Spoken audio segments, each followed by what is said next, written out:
Well, thank you very much. Well, what a pleasure to be here. Nobody had walked across the continent of Antarctica, and Shackleton was going to be the first. Remember, this was an age of time where man was pushing the limits in exploration possibilities. It was called the Age of the Heroics, where near suicidal attempts to make a name for yourself in the name of science and discovery were being attempted. These various expeditions were being spun out of Canada, the United States, Britain, and other countries, and many of them ended in tragedy. He put an ad in the London Times, and probably around 1912 or so when he was assembling the expedition.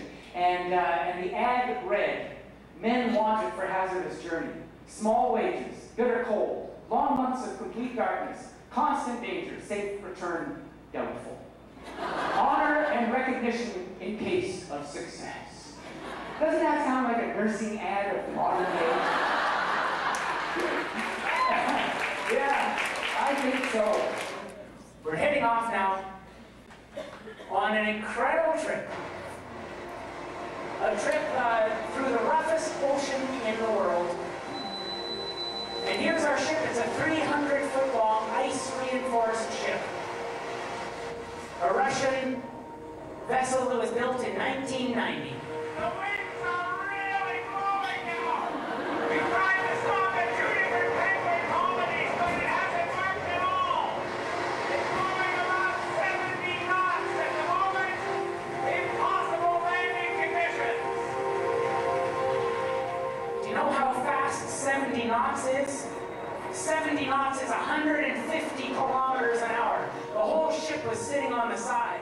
Now, we did have some good weather there, and we had some excellent hiking. Now, this is one of the islands we went on. Now, when Shackleton landed on South Georgia Island, he regained his strength after 3 days. That was a little seal coming up, and he's, look at this, just blowing some snot on my lens.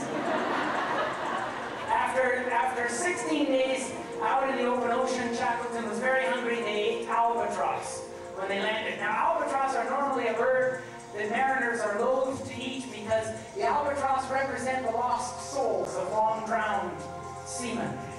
And so it was something that, of course, would have gone against the grain, but to survive, you do anything. It almost looks like this nursing convention right here.